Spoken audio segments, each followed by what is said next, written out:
sejarah peradaban Islam klasik, ada satu nama yang sinarnya tidak pernah padam, bahkan hingga hari ini. Ia adalah seorang ilmuwan jenius. Dialah Ibnu Sina. Inilah kisah singkat perjalanan hidup sang bapak kedokteran modern. Ibnu Sina lahir pada tahun 1800 Masehi di sebuah desa bernama Afshana, dekat Bukhara, wilayah Uzbekistan sekarang. Ayahnya seorang pegawai pemerintahan dan sangat menghargai ilmu pengetahuan. Suasana rumah yang penuh diskusi membuat Ibnu Sina kecil tumbuh dengan kecintaan pada ilmu. Sejak kecil, kecerdasannya sudah tampak.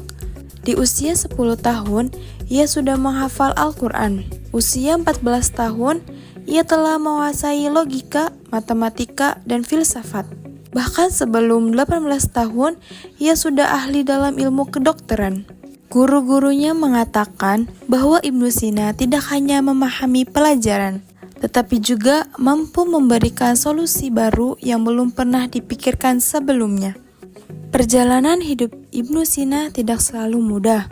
Pada usia remaja, ia mendapat kesempatan luar biasa.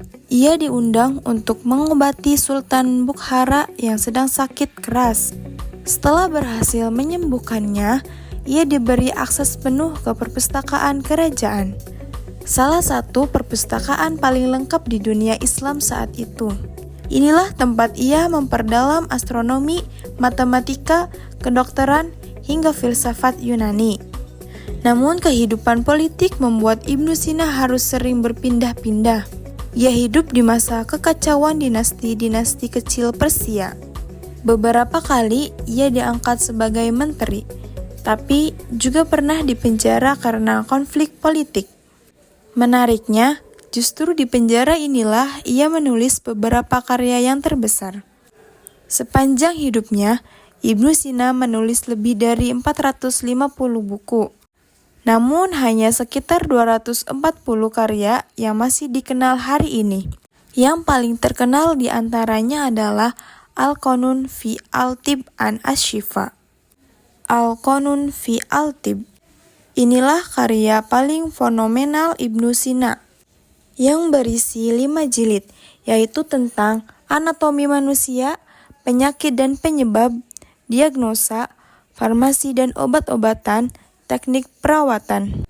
Kitab ini menjadi textbook utama di Universitas Eropa selama hampir 600 tahun. Tidak ada dokter di barat maupun timur yang tidak mengenal nama Ibnu Sina. Kitab Asy-Syifa bukan tentang pengobatan, meskipun namanya berarti penyembuhan. Ini adalah ensiklopedia filsafat, logika, matematika, fisika, dan metafisika. Kitab ini menjadi rujukan penting bagi ilmuwan muslim dan filosof Eropa abad pertengahan. Penemuan-penemuan penting. Ibnu Sina adalah orang yang pertama yang menjelaskan prinsip penularan penyakit menjadi udara dan air, membedakan antara radang selaput otak dan penyakit lain, menemukan bahwa psikologi memengaruhi kesehatan fisik, dan membuat metode uji coba obat. Untuk masanya, ini adalah revolusi besar dalam dunia medis. Pengaruh Ibnu Sina pada dunia. Warisan Ibnu Sina tidak hanya dirasakan di dunia Islam, tetapi juga di seluruh dunia. Dalam sejarah Eropa, karyanya menjadi jembatan antara ilmu Yunani kuno dan perkembangan kedokteran modern. Ilmuwan seperti Leonardo da Vinci dan dokter-dokter era Renaissance merujuk langsung pada karya Ibnu Sina. Di dunia muslim, Ibnu Sina dipandang sebagai simbol kejayaan intelektual Islam. Pemikirannya menunjukkan bahwa Islam pada masa klasik bukan hanya agama, tetapi juga peradaban besar yang memajukan ilmu pengetahuan.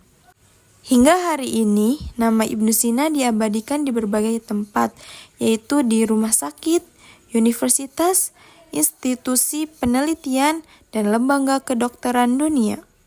Ibnu Sina bukan hanya seorang ilmuwan, ia adalah bukti bahwa kejayaan peradaban muncul dari rasa ingin tahu, kerja keras, dan semangat mencari kebenaran. Kisahnya mengajarkan kita bahwa ilmu pengetahuan adalah bagian penting dari warisan Islam, dan bahwa kejayaan bisa lahir dari siapa saja yang mencintai ilmu. Itulah sekilas biografi Ibnu Sina, tokoh besar dari era peradaban Islam klasik yang pengaruhnya masih terasa hingga hari ini.